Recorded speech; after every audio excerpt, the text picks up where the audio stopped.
नमस्कार फ्रेंड्स, मैं पुष्पेंद्र कुंतल महर्षि science campus लैना के यूट्यूब चैनल में आपका स्वागत है। हम 12th क्लास के चैप्टर नंबर 1 संयुक्त फलन के बारे में अध्ययन कर रहे हैं। हम पार्ट 3 तक अध्ययन कर चुके हैं। आज हम पार्ट नंबर 4 का अध्ययन करेंगे। पार्ट नंबर 3 में मैंने आपके लिए एक्सरसाइज 1.1 के 1 से लेकर 4 तक के क्वेश्चंस क्लियर करा दिए थे। और कोई भी आपको प्रॉब्लम हो आप कमेंट बॉक्स में लिख सकते हैं। मैं वीडियो के द्वारा आपको समझाने की पूरी कोशिश करूंगा। क्वेश्चन नंबर 5, 6 और 7 3 क्वेश्चन और बचते हैं 1.1 एक्सरसाइज के अंतर्गत। मैं अभी उनको क्लियर करा देता हूं। क्वेश्चन नंबर 5, 3 फलन दे रखे हैं हमारे पास f, g, h और तीनों फलन r से r में परिभाषित हैं। और तीनों फलन की परिभाषा लिख रही है f of x equal to x square, g of x equal to cos x और h of x equal to 2x plus 3। तो हमें h o g o f और अंडर रूट 2 पाई है x की जगह पर ये फाइंड करना है। संयुक्त फलन की परिभाषा से देखो कैसे खोलता हूं मैं। h अपनी जगह पर ये संयुक्त फलन की संक्रिया है, तो h g और इसको मैंने खोल दिया f of x की जगह पर है अंडर रूट 2 पाई, x की जगह पर अंडर रूट 2 पाई। देखिए इस वाली संक्रिया को यहां से हटा के g के अंतर्गत x की जगह पर ये लिख दिया है f कोष्टक में अंडर रूट 2 पाई। अगर देखिए यहाँ पे x होता तो यहाँ पे मैं x लिखता, यहाँ पे y होता तो यहाँ पे y लिखा है मैंने, और यहाँ पे अंडर रूट 2 पाई है तो मैंने अंडर रूट 2 पाई लिख दिया। ध्यान से समझना, h अपनी जगह पर ये संयुक्त फलन की g f of under root 2 pi की जगह पर क्या लिख सकते हैं, f ऑफ x की वैल्यू है x स्क्वायर। अगर यहाँ पे x हो तो यहाँ x स्क्वायर लिखूंगा, यहाँ पे y हो तो यहाँ पे y स्क्वायर लिखूंगा, यहाँ पे cos x हो तो यहाँ cos स्क्वायर x लिखूंगा, यहाँ पे अंडर रूट 2 पाई है तो यहाँ पे लिखूंगा अंडर रूट 2 पाई का होल स्क्वायर। मझला कोष्टक बंद और बड़ा कोष्टक बंद। ध्यान से एक एक स्टेप समझना। देखो h अपनी जगह पर, ये o अपनी जगह पर, ये g और इस f को मैंने संयुक्त फलन की संक्रिया से खोल के लिख दिया। यहाँ पे जो डिजिट थी वही मैंने यहाँ पे दिखा दिए है। f of x equal to x square है तो यहाँ पे f of under root 2 pi equal to under root 2 pi का होल स्क्वायर। इस स्क्वायर से ये अंडर रूट हट जाएगा तो मेरे पास सवाल बचेगा h अपनी जगह पर o g और यहाँ पर रह जाएगा ओनली 2 पाई। स्क्वायर से अंडर रूट हट चुका है। अब संक्रिया फिर खोलूंगा मैं। देखिए h अपनी जगह पर और x की जगह पर g और यहाँ पे 2 पाई। यहाँ पे x होता तो gx लिखता, यहाँ पे y होता तो gy लिखता, कुछ भी होता यहाँ पे वही यहाँ पे लिखा जाता।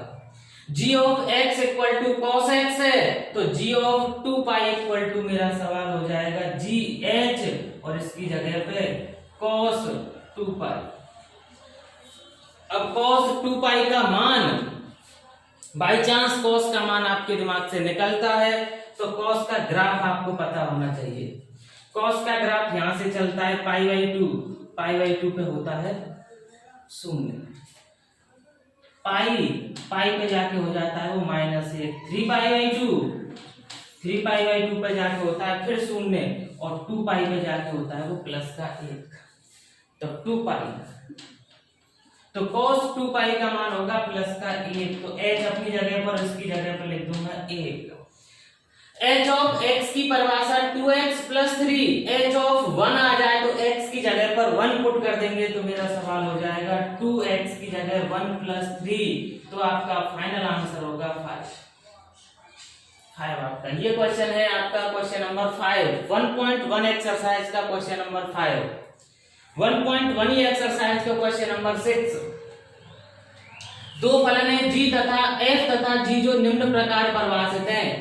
f ऑफ x की परिभाषा है 2x प्लस x की पावर -2 और g ऑफ x की परिभाषा है x की पावर 4 प्लस 2x प्लस 4।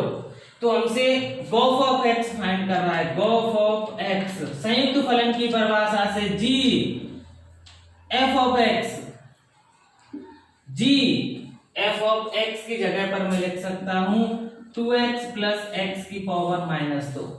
मान लो, माना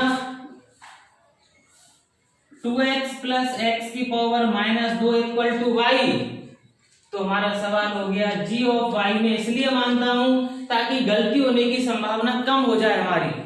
g ऑफ y यहां से खोल देंगे, g of x equal to x square, x की पावर 4 प्लस 2x प्लस 4, तो g of y equal to y की power 4 plus 2x plus 4, 2y sorry, और जब y का मान पुट कर देंगे, y का मान पुट करेंगे तो यहां से गॉफ ऑफ x की जो वैल्यू आएगी, y का मान 2x प्लस x की पावर -2 की होल पावर 4, 2 y का मान फिर 2x प्लस x की पावर -2 और प्लस में 4, ये आपका गॉफ ऑफ x का मान 4 है यहाँ पे, प्लस 4।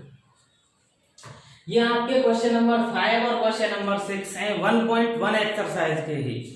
एक लास्ट क्वेश्चन और है 1.1 एक्सरसाइज का, क्वेश्चन नंबर 7।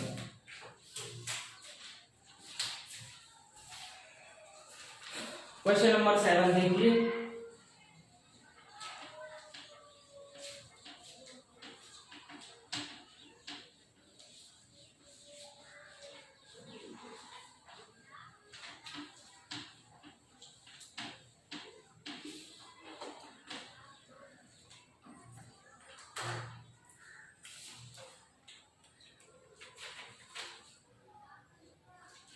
क्वेश्चन नंबर 7,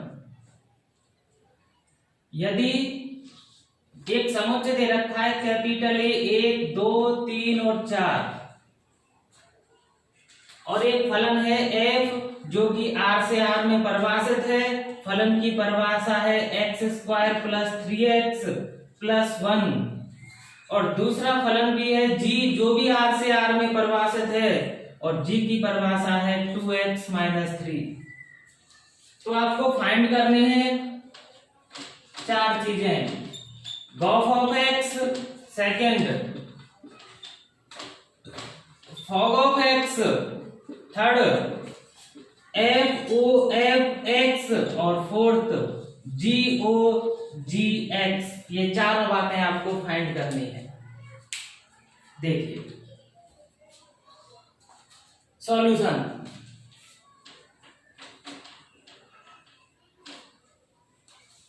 सबसे पहले निकाल रहे हैं हम गॉफ ऑफ एक्स, जी और बड़े कोष्टक में लिखेंगे F of x. G F of X की जगह पर x square plus 3x plus 1 माना x square plus 3x plus 1 equal to y, तो मेरा सवाल हो जाएगा g of y. G of y का मान यहां से निकालेंगे, ये एफ ऑफ एक्स है और ये है g of x. G of y का मान होगा 2y माइनस 3, 2 और y की जगह पर जब वैल्यू पुट करेंगे वो होगा x square plus 3x plus 1 और माइनस के 3। 2 का जब अंदर गुणा करेंगे तो ये होगा 2x स्क्वायर प्लस के 6x प्लस के 2 और माइनस के 3। ये दोनों डिजिट आपस में सॉल्व होंगी तो गॉफ ऑफ x का जो मान निकलेगा, गॉफ ऑफ x का मान होगा 2x square plus 6x minus 1। ये है गॉफ ऑफ x। इसके बाद में हम निकालेंगे फॉग ऑफ x। संयुक्त फलन की परिभाषा से जब इसको खोल के लिखेंगे f g of x, f g of x का मान 2x माइनस 3 माना 2x minus 3 equal to y, तो सवाल हो गया f of y। f of y को खोल दो, y square plus 3y plus 1, और जब यहाँ पे y की वैल्यू पुट करेंगे तो फॉग ऑफ x निकलेगा y का मान 2x माइनस 3 का whole square plus 3 2x minus 3 plus 1 whole square बोल दें। फॉग ऑफ x ये होगा 4x स्क्वायर प्लस के 9 माइनस के 12x प्लस के 6x माइनस के 9 और प्लस का 1 प्लस 9 से माइनस 9 कट जाएगा।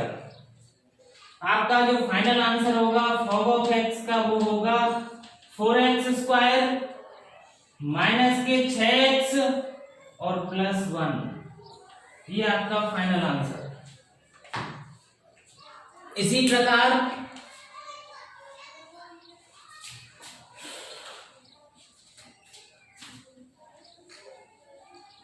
FOF और GOG ज्ञात करेंगे हम।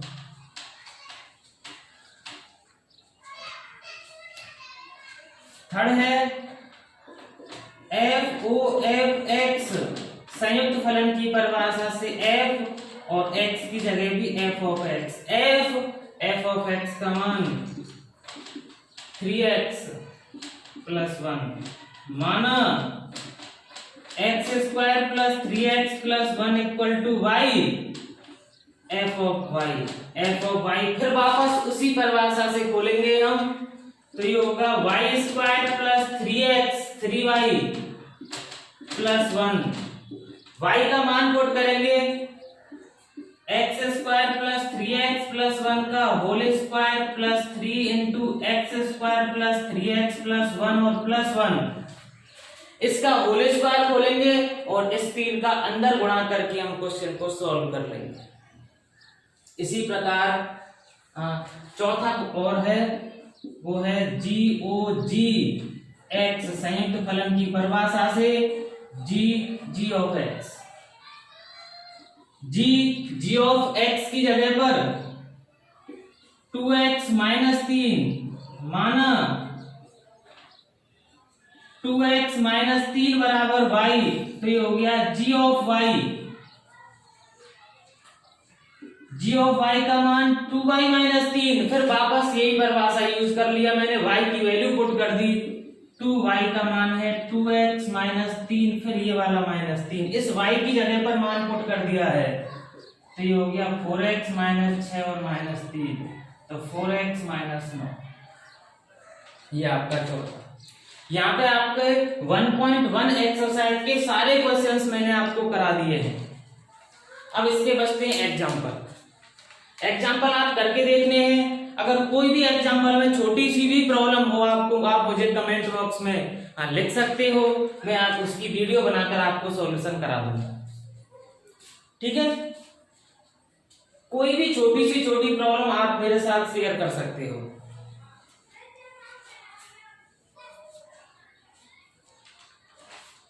इसके आगे चलते हैं 1.2 एक्सरसाइज। 1.2 एक्सरसाइज के अंतर्गत आप पढ़ने वाले हैं प्रतिलोम फलन। सबसे पहले तो यही पता होना चाहिए कि प्रतिलोम फलन होता क्या है, प्रतिलोम फलन कैसे ज्ञात किया जाता है, उस चीज के बारे में अध्ययन करेंगे आप 1.2 एक्सरसाइज में। आपके लिए थोड़ा सा मैं प्रतिलोम फलन के बारे में बता देता हूं। एक्सरसाइज को अगली वीडियो में कराऊंगा आपके लिए मैं।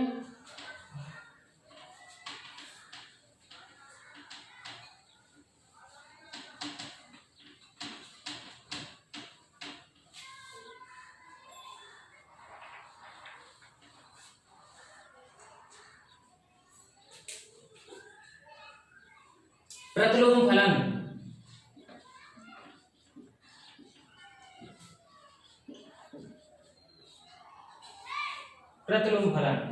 प्रतिलोम फलन समझने से पहले आपको सबसे पहले वही फलन पता होना जरूरी है। जब तक आप पूरी तरह से फलन के बारे में नहीं सीख जाते तब तक आप प्रतिलोम फलन पर नहीं बढ़ सकते। एक बार और ध्यान दिला देता हूं मैं, फलन क्या होता है। फलन समुच्चय A से समुच्चय B में परिभाषित फलन या प्रतिचित्रण एक ऐसा नियम है जिसके अंतर्गत समुच्चय A के प्रत्येक अवयव का समुच्चय B में प्रतिबिंब उपस्थित होना जरूरी है। जैसे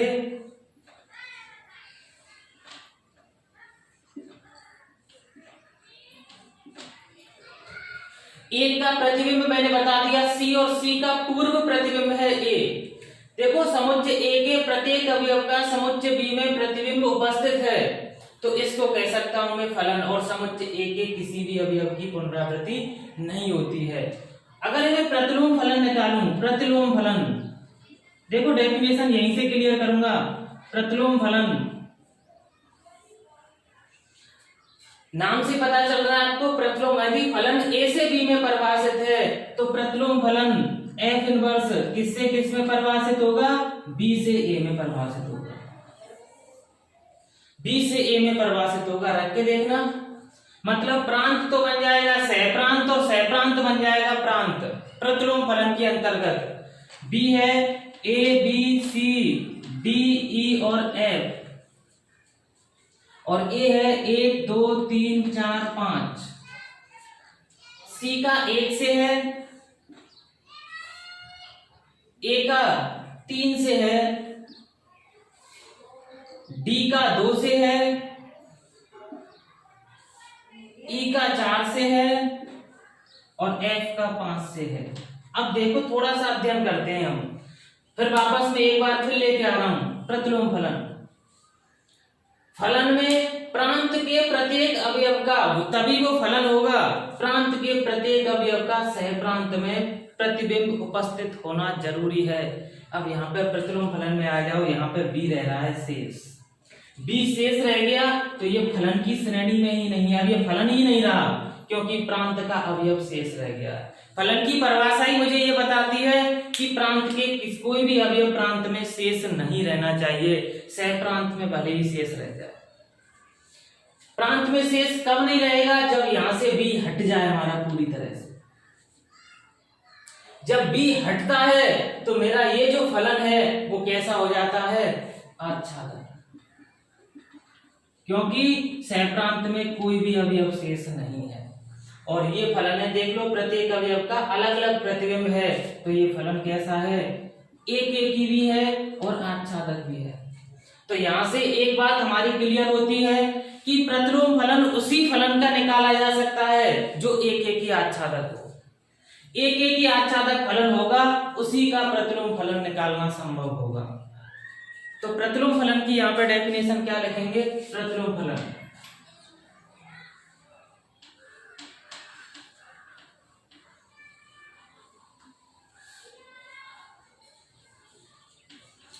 डेफिनेशन,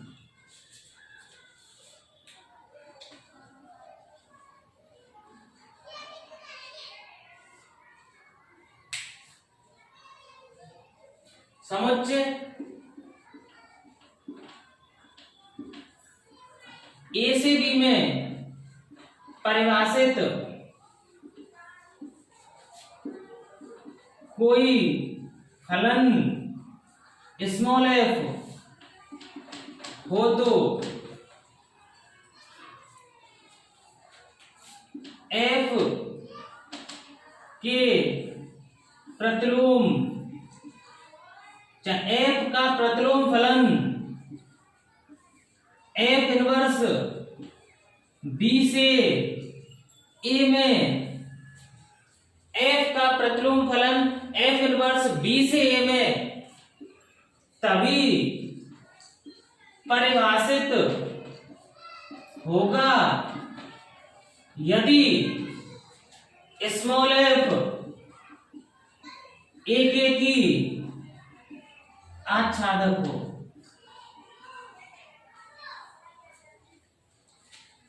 एफ ए से बी में परिभाषित फलन एफ है, तब एफ इनवर्स बी से ए में परिभाषित तभी होगा जब फलन क्या हो, एक की आच्छादक हो। यहां से एक बात मेरे दिमाग में आती है, यदि कभी आपसे एक फलन दे रखा हो और आपसे पूछा जाए कि प्रतिलोम फलन ज्ञात करके बताओ, तो दिमाग में सबसे पहले ये कंडीशन आनी चाहिए कि क्या ये जो फलन तो दे रखा होगा मुझे, वो एक की आच्छादक है या नहीं। पहले आपको एक की आच्छादक करके देखना है, जब एक की आच्छादक होगा तो ही उसका हम प्रतिलोम फलन निकाल सकते हैं, जिसे ऐसे प्रदर्शित करते हैं। यदि फलन ए से बी में परिभाषित है तो बी से ए में परिभाषित होगा एफ इनवर्स। इनमें आपस में संबंध क्या होता है, एफ का प्रांत बराबर होता है एफ इनवर्स का परिसर, और एफ का परिसर